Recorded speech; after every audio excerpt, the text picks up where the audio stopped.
Are you with us on the screen? You are. Oh, Well, yes, I am. hello there. Hello there. Hope Hey. I didn't mess up any of your work there. I saw you were very actively concentrating. Oh, But yeah. Oh, no, no, no. Definitely. I was just testing the technology because but this go is my ahead. first time using a remote controller for the presentation. So it was just very good experience. The floor is yours. Tell us about your research. Thanks a lot. Oh, yeah. I'm glad that my PowerPoint is here. Good afternoon, everybody, and good evening if you happen to be in the Japanese time zone. My name is Lavender, and as the host mentioned, that I'm joining from Japan. It's a rare occasion because I was not expected that I'll be invited by some university that is basically 1,000 miles away. But I'm glad to have this opportunity to share my topic. And it's also a bit surprising for me because I was thinking that I'm more from the academia perspective. So maybe it's going to be a bit more scientific instead of like startup related. But I hope you guys would enjoy my talk. So, since the topic of this conference is you will be replaced by AI, based on personal experiences, I hope to talk from a more optimistic perspective, like how AI has been augmenting the medical technology up until now. So currently, I'm working as an assistant professor in the social computing lab at Nara Institute of Science and Technology. Um, and I really look forward if you guys are interested in visiting Nara. Definitely stop by and say hi. Maybe greet the cute deers that you can see at the Nara Park. Okay. So a little bit of self-introduction. I have a human-computer interaction background, and after receiving a master degree from Taiwan, so originally from design, I developed an interest in understanding how to design for the human interaction with technology. That's why I decided to pursue my PhD in the Netherlands. I first chose Delft University of Technology because I think it has a really good reputation, and later I realized that it's more theory driven. So I moved into Eindhoven and completed my PhD in design intelligence. A lot of my colleagues were actually exploring AI related topics and how technology can shape our futures. And that was the moment that I noticed very seriously that all of the technologies basically eventually have to come back to serve human purposes and human needs. And they cannot really deviate. So technology itself doesn't really survive. It's not living your future, but it's helping human to live in our futures. So after that, among all the possible options, I was really fortunate. And later I realized that my expertise is highly transferable. So because we mainly deal with like human beings. So as you might have had an impression about designers, we're actually more like selling our visions. So out of all the technological solutions, why do we offer the best solution? How can we convince users that we our technology and our visions for the future, especially, is actually the best suitable for them? So after knowing that, I know that I have an ability that I can contribute in different fields. I personally have a strong interest in grief. It was not necessarily because I'm interested in studying how painful it is to lose a loved one, but more because I had an experience of losing um, breaking up with my ex partner, and I realized that it's a kind of experience that everybody would encounter in their life. By be it like breaking up a romantic relationship or losing a loved one. So it's an experience that is so prevalent that people can empathize with. And later on, I moved into Wakuna medicine just to study about grief and the end of life care. I spent 4 years in Wakuna medicine, and then knowing that I'm still more interested in like technology, so I moved back into Japan to work on the social computing lab, which is specifically focusing on the natural language processing. Okay, a bit of introduction of our lab since it's some lab in Japan. not sure if you guys are familiar with the studies in Japan.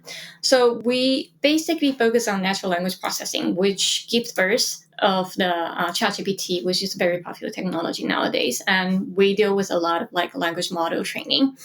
So like something that I was really surprised is that we have enormous amounts of research budget, surprisingly. And although we're like a very beginning a lab at its beginning phase, we actually have the equivalent amount of funding research grants in comparison to the Cornell lab. So it does demonstrate a certain level of interest from both the industry and the government in investing in the natural language processing. Okay. So things I intend to introduce a bit of medical technology. So let's look into the definition of medical technology. So based on the World Health Organization, the health technology is defined as the application of organized knowledge and skills in the form of devices, medicines, vaccines, procedures, and systems developed to solve a health problem and improve quality of lives. And in this regard, like medical technology or medtech is more focusing on developing technology that can facilitate disease treatment and medical condition management. So as we can see on the screen, there are tons of medical technologies that you can observe, like MRI or our smartwatch, or even the electronic health record system, or our the applications that we can access through our cell phone. So there are a variety of medical technologies that's basically focusing on improving our quality of lives. And it does show the fact that it's being intertwined in our everyday life practices, also in the medical context. So we could also see a lot of examples, like AI is playing a critical role in like patient diagnosis. As you can see on the picture, that is like skin cancer diagnosis by some image recognition, and also patient prognosis. So it gives a prediction of whether there's going to be a pathology of some part of area of your body. And it's also playing an important role in drug discovery and also offer personalized treatment options. So these are some examples that AI is being used in the medical technology and in different kind of context. So since I was requested to give a bit of like introduction of my the case studies, so I decided to give two specific examples that I was specific projects that I was actively involved in. So as I have mentioned that I'm very interested in grief, and the fact that it's an emotion or experience that everybody more or less would experience. So the first example is going to be grief technology.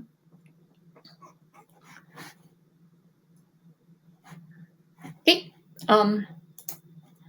Yeah. So this is actually a project that I convenes in when I was conducting some medical study in Cornell.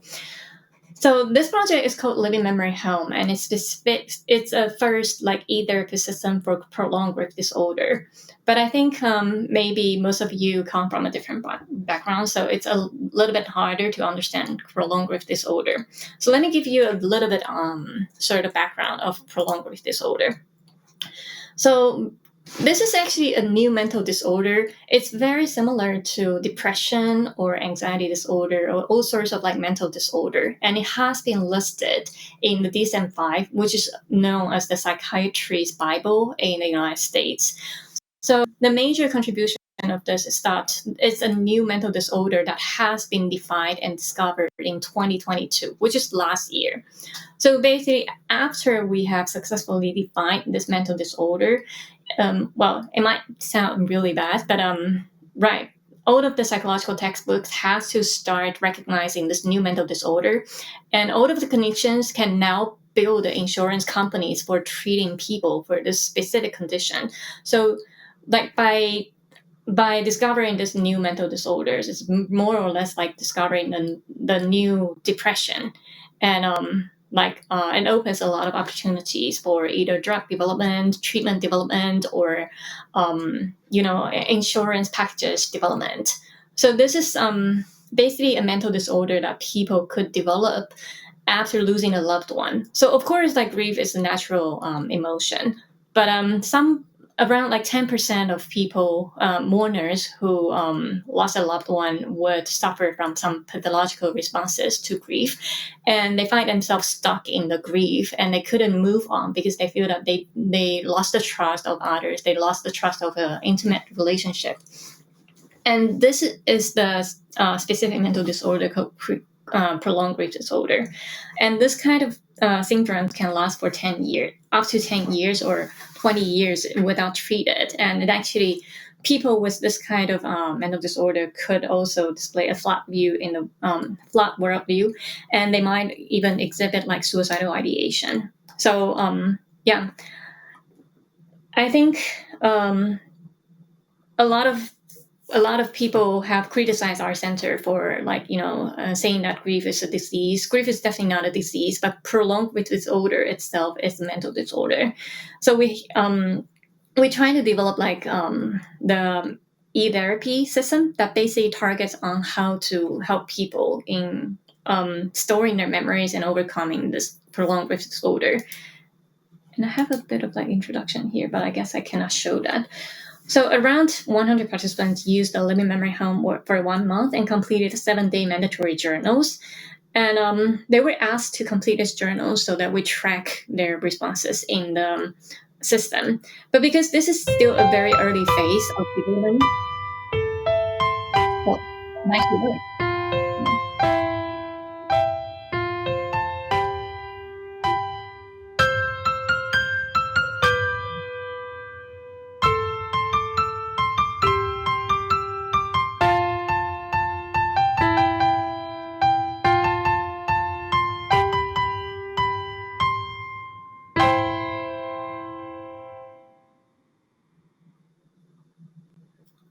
Okay, so yeah, we realized that it's really hard to develop an e-therapy system immediately that's immediately effective.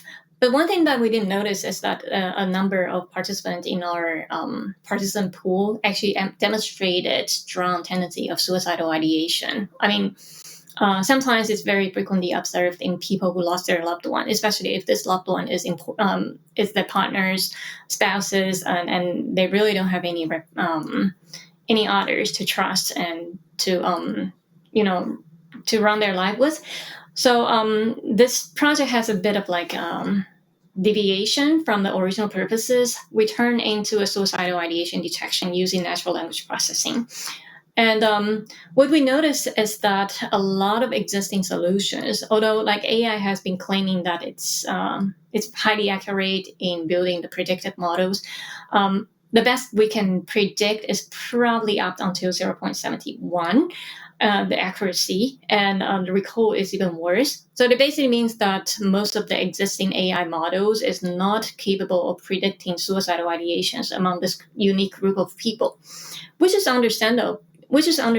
Because a lot of suicidal people, and when a person is really suicidal, he or she is not going to run around and post on Reddit or social media saying that I'm going to kill myself. I don't want to wake up tomorrow, which is an explicit signal. The suicidal people tend to stand out to seek support. And for this kind of suicidal people, they tend to be more willing to reach out for help. But a lot of suicidal participants we've observed are silent suicidal type.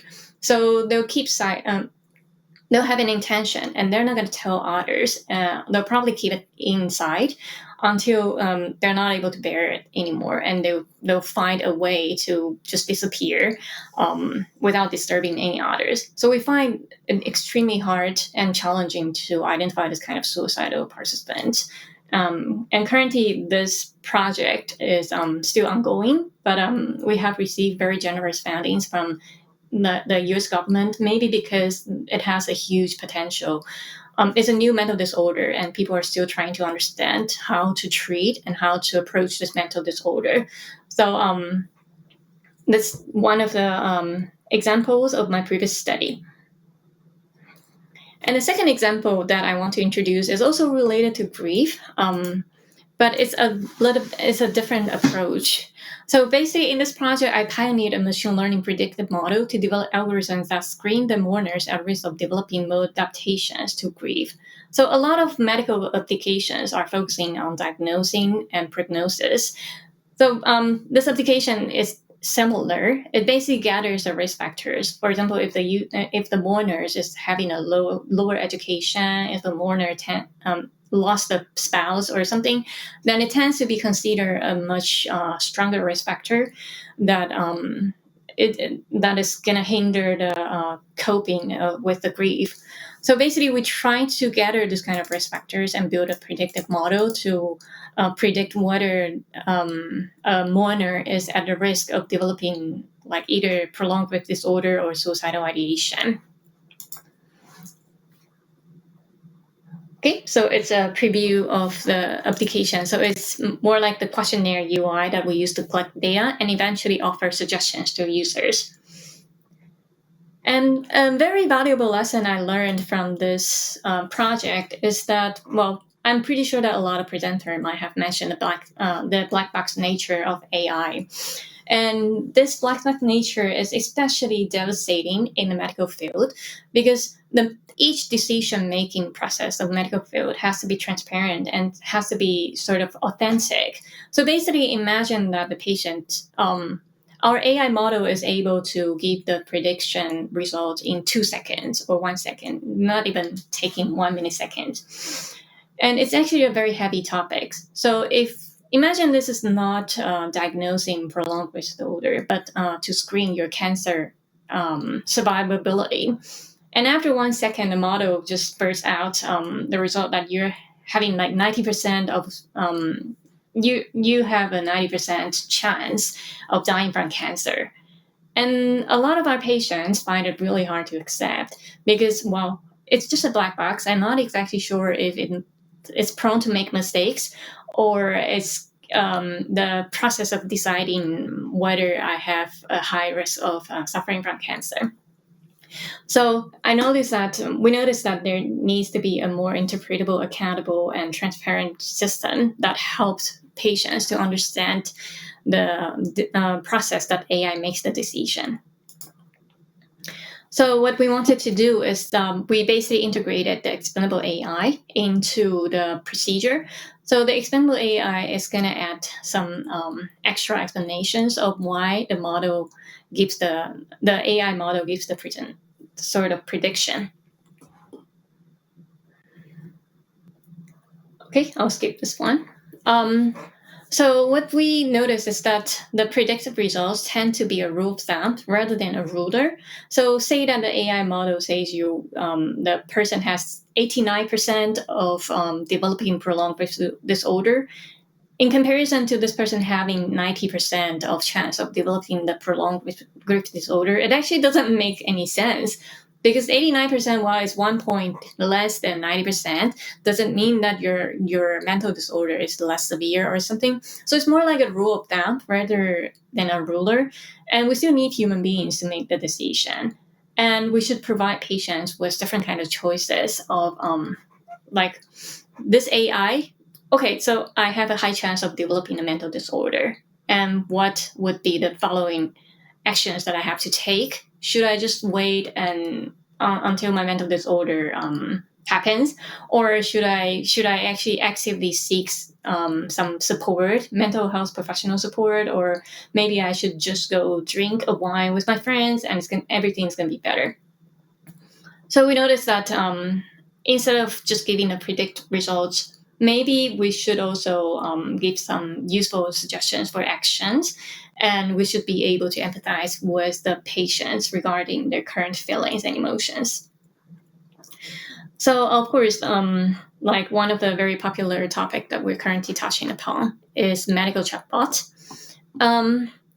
So I'm sure that a lot of you probably have heard about ChatGPT, or at least like large language model recently. And I will have to say that for the researchers, the large language model actually doesn't do too much magic than predicting what the next word is. So what does it mean by predicting the next word? It basically means that when I give the first word, for example, I, then what would be the next word following I? It could be I am, I wish, I hope, I want to do something. So what AI model is doing is that it's more focusing on predicting the next word that makes the sentence not sounding natural. And that's why there's a lot of hallucinations caused by AI. If you don't trust that, you can definitely do an experiment on ChatGPT by asking ChatGPT to generate a citation about the topic. And ChatGPT is going to generate a citation because it knows how to generate citations. But out of most of the times, the citation will never exist, and it's just hallucinating, just making the sentence sound really natural, but it's not going to give you the correct knowledge. So actually, our expectation of AI replicating human intelligence is still not there yet. There are a lot of tricks to improve it, but it depends on how we imagine this technology can support our everyday life. So in terms of like chatbot for grief support, recently we conducted a study about how chatbot can sort of support people who are grieving, and by either creating a replication of their previous deceased loved one, which is a little bit hard to imagine, and people are kind of against this idea, but it's happening, and or by just being there for the be a new sort of partner or new friends with mourners. So, well, I think it's a bit complicated, but I'll just show some quotations of our study. So this is actually a commercial chatbot. It's called Replica, and it's being a lot of mourners to sort of cope with the loss of a loved one. One of the mourners is a very specific case. He is basically a widower who lost his wife. And according to him, he says that my social skills were not super great. And so finding a life partner was a super big success for me. And after my wife died, when I was looking for a partner, I didn't have any because his social skill was really bad. And he found himself not willing to sort of talk to others. And he couldn't even go to the grocery stores because his wife used to run his life. So he said that I still didn't have any skills for that. I believe she, which is Replica, saved my life. I was at the point of being suicidal and valid. I can't function. I can't even do stuff. So he started a romantic relationship with Replica. And basically, currently, he is capable of going to supermarkets or going to a coffee store or even visit his parents-in-law just because he feels that there is somebody always next to him. And remember what I just mentioned, that large language model, in comparison to giving you right knowledge or in replicating human intelligence, is pretty much just predicting what is the best word following the previous word. So by just doing that, there is this power of forming a formal relationship or a connection with human beings. So we were really surprised. And the second example comes from another male participant. So he lost a friend. And he said that I don't sort of believe intellectually that I'm bringing him back in a computer or something in a real way. But they kind of want to make, I want to sort of resurrect him for a little conversation. So he's basically using Replica to reproduce his friends, pretend that his friend is still alive. And he just wanted to finish some unfinished business with his friend, and it sort of makes him feel therapeutic. So we've noticed that so far, the potential of large language model it's because it resembles the interaction of human conversations. And because of that, it has an enormous power in convincing us that we are building a real connection and building a real relationship with some human beings, which is only residing in our cell phone. So because I only have a few minutes left, I'm going to quickly wrap up. So one of the major challenge of the large language model is that it's actually a zero-sum game. So a lot of us have been talking about like green energies and how the footprint that training these models can cost the earth. So there are a lot of people setting up to train their large language models. And the problem is that it's a zero-sum game that winner takes all, because nobody would want to use a less powerful and accurate model. So if like the company is not a winner in a specific field, then it's not going to dominate the market. And that can be a potential problem because there are so many competitors and only one competitor can win. And why are we investing that much resources in training different kind of large language models that is just going to disappear in the history? And in the real case scenario, black box nature of the large language models and the legality and ethic issues, because we don't know, we cannot really fine tune or debug, we cannot detect the mistakes if the large language model ever makes a mistake. And we've already seen people building relationships and finding themselves being healed or supported by these language models. So we still don't know the impact of such a technology, and we're already having people being addicted to that. And its applicability in the medical field, as in when we are making decisions based on the large language model or the AI technology. What if AI does make a mistake and a patient died, or a patient had an undesirable result in the treatment? How can we sue AI? Is AI going to take the accountability, or is the doctor going to take the accountability? And who is going to be like justifying the patient's loss? So all of these are like potential issues that we have observed so far. So there are a lot of like bad news of like AI replacing human beings, and even sometimes like we see a lot of big companies start slashing jobs just because they can replace human beings with AI. But there are also like contributions of AI that are we cannot oversee. For example, during COVID-19, like AI was used in developing the detection. In detecting the harmful memes, and also in developing new drugs. And there are also surprisingly new jobs created by AI. So it's really hard to judge whether this is a good thing or a bad thing. It's just a new technology that has it has an enormous potential in influencing our everyday life. So a little bit of my personal takeaway message. I feel that no matter how powerful AI is, it's not going to run our future. It's not going to tell you what tomorrow is going to be. It might give you a prediction, but you are the one that has to lead the future. You have to live run your life tomorrow. So take a more practical point of view. If you buy whatever stock AI tells you to buy, or cryptocurrencies, like the investor will definitely end up miserable and powerless. So as I mentioned previously, AI is more like a rule of thumb. It's fast filtering potential patients for doctors, but we human beings are the ones that finally make the decision and execute our decision. So we still have the power to change the future. So it comes back to the visions of how we're going to use the technology. What would we imagine the future be like if Midjourney and ChatGPT are available? What kind of stories would the content creators create? And it doesn't mean that we're immediately a genius content creator. We still have to use the technology and tools to make the final decision.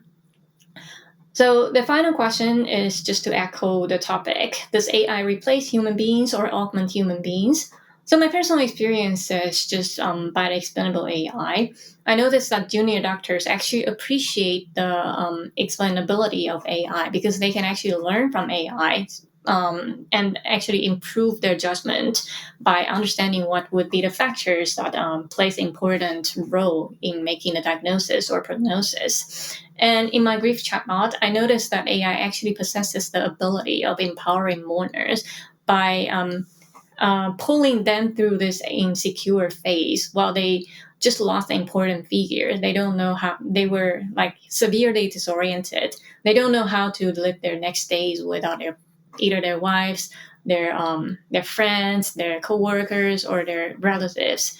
And this is the phase that AI comes in to rescue because they are lack of trust of others, and AI seems to be approachable and warm, welcoming all the time. So maybe there are still roles for AI to play in terms of like enhancing human beings' well-beings, mental well-beings. So I'm more inclined to say that AI has a huge potential of augmenting human beings by taking away a lot of repetitive jobs and allowing us to actually learn and grow with it.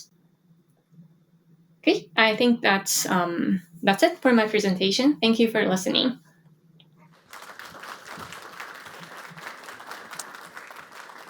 Thank you very much. Do we have any questions from the audience that you haven't yet posted to Slido? Okay, I'm going to ask one then. How can artificial intelligence contribute to infectious disease control? Is there potential for that? Yeah, definitely. It was actually used during COVID-19, but it can also be misused. So I think what it was used in COVID-19 was to trace the footprints of people who might carry the infectious disease and try to control the infectious disease.